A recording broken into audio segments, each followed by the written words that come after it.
When we started planning Elim Valley, we went to DPZ. They're the world-renowned planners of new urbanism. They wrote the book, The Suburban Nation. This was written by Andres Dwani of DPZ. DPZ is well known for designing the town Seaside, and when they designed the town of Seaside, they studied some of the most loved places in the world. And in studying the most loved places of the world, what they discovered was that there had been patterns that developed to develop these most loved towns. And these patterns developed a relationship of why people love the towns. And they wrote about these patterns in their book, Suburban Nation. Prior to World War II and the mass production of the automobile, towns had all developed over centuries, gradually, piece by piece, into a pattern. And when the automobile was mass produced, all of a sudden the way towns were planned changed dramatically, and instead of towns being planned for people, towns began to be planned for automobiles. In their designing Seaside, what they did was they went back and they studied these patterns of why people love places that they lived, and they established the patterns that once worked for people, and then they designed new towns based on people and their automobiles. So it was a huge shift of rediscovering the great ideas of what people loved about living in towns. Some of the examples of what people loved before the automobile was mass produced was that they loved living on the street. Their homes oriented toward the streets, the windows and their porches all looked towards the streets.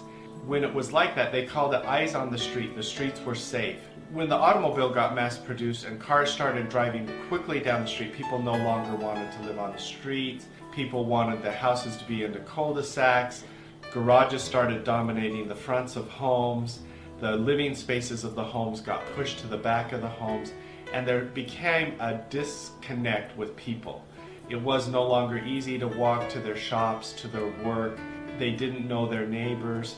Streets became, dominated by fast-moving automobiles, and the quality of life went away. In these old villages, what was once great was not just the home that you lived in or the place that you worked and shopped, but the experience of walking or moving from your home to the place that you shopped and worked. And in our day, the experience of going from our homes to our shopping center, to our work, is mostly an unpleasant experience. And so Elim Valley, if you look at the way Elim Valley is designed and laid out, it's laid out with a grid of streets the way houses once were. There's alleys behind the streets so that the garages can be positioned on the rear of lots, freeing the front of lots for places for porches, for windows, for front courtyards to relate to the street. And then the sidewalks are 6 foot wide. The streets are tree-lined with beautiful shade trees.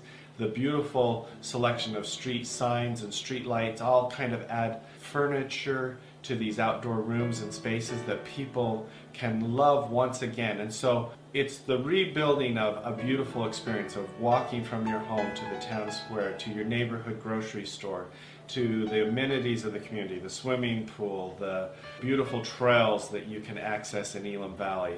All of these elements are part of a new urbanism, a way of living better. Most of the homes are oriented towards parks, open park squares or green belts. In many cases, homes are above some of the commercial area that synergizes the commercial to make the retail work and vibrant. It's an effort to restore the quality of life back into people's life. They also discovered when they studied these villages that the villages were often built by local craftsmen, and this resulted in an agreement of architectural style. In trying to find a way to create timeless architecture for Elim Valley, we went and studied the history of this local area. All of Utah has great pioneer heritage, but this area in particular has a really unique story of pioneer heritage in that the pioneers who came to this area originated from Europe. When you research the history of the Elim Valley area, you'll find that the early pioneers to the hurricane area came directly here from England. Two original founders to the hurricane area came from England, the Spinloves and the Hintons. We decided to pay an homage to these early pioneers by using a Northern European, particularly English vernacular to be the central architectural style.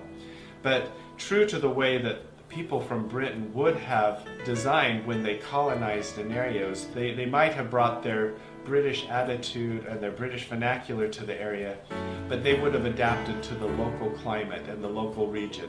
And so an important part of the Elim Valley architectural story is that although they came with their Northern European attitude, they adapted to this local favorable climate that's here in southern Utah and developed homes that centered around courtyards, outdoor living rooms, outdoor dining rooms, and homes that truly interacted with the great outdoors that we have here in southern Utah. The third part of our architecture, though, although we're starting with an English vernacular that's, St. George geology is a unique and colorful desert landscape, and an important part of our architectural idea was to use colors and materials from this area, so that our style that would evolve out of this concept of a British attitude and outdoor living was that we would have colors and materials that would make it sit softly in this landscape and feel like it belonged here. So over time, Elim Valley will develop into an Elim Valley style of architecture that's the combination of these three big architectural ideas.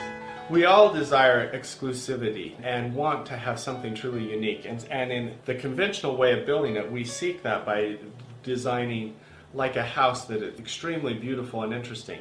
But when that same house is repeated, as it so often is in conventional development, with each additional house, the exclusivity declines. But in a new urban community, though the houses may be simple in their architectural form and massing, by having a quality exterior and infinite detail in the construction of the home, each additional house creates an intrinsic value. And when care is done in placing that house and having it appropriate to the community, exclusivity rises and you actually develop a great sense of place over time. The groundwork of a home that is going to have great value and be valued over time is laid sometimes hundreds of years before the value is actually realized. The decision that you will live on a slightly curving street with trees that will eventually become large and create an umbrella over the street, and that the street lights are in the right proportion to the human scale, the decision that garages will be set back, sometimes that decision is made maybe 20, 30, 50 years before the real values begun. But then if you look at some of the great historic neighborhoods across America and you drive in there, you say, I love this neighborhood, I love the beautiful architecture, I love the feeling in this neighborhood.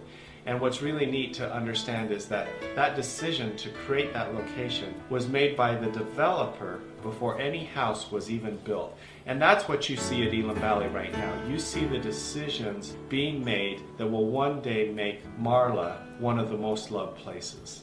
One of the principles that DPZ discovered when designing Most Loved Towns is that they discovered that there was a natural transition in villages and authentic towns where, if you will imagine taking a country road and driving from out in the countryside and that road winding towards the village center, you would see a transition in everything along the way. The way maybe in the rural area, the trees varied in species and were randomly placed. But as those trees reached the town center, the trees became the same species and were orderly marching down the street. The nature of the street itself might begin as a road without curb and gutter and sidewalk, but as it reaches the middle part, it might begin to have parkways and sidewalks and trees evenly spaced. But then as you reach the town square, that becomes highly urban, where you see pavers and tree wells and the same species of trees. It becomes much more formal, but all things could be observed that way. The type of houses in the rural area, you see country homes and manor homes, and as you get to the urban square, you see more townhomes and homes that are placed over retail. All of these observations, DPZ studied the different patterns as you move from rural to urban and called the different observation transects. So in defining these different things, they developed a code system that's actually a design code, and Elim Valley was laid out according to this transect method, color coding the different parts of the development.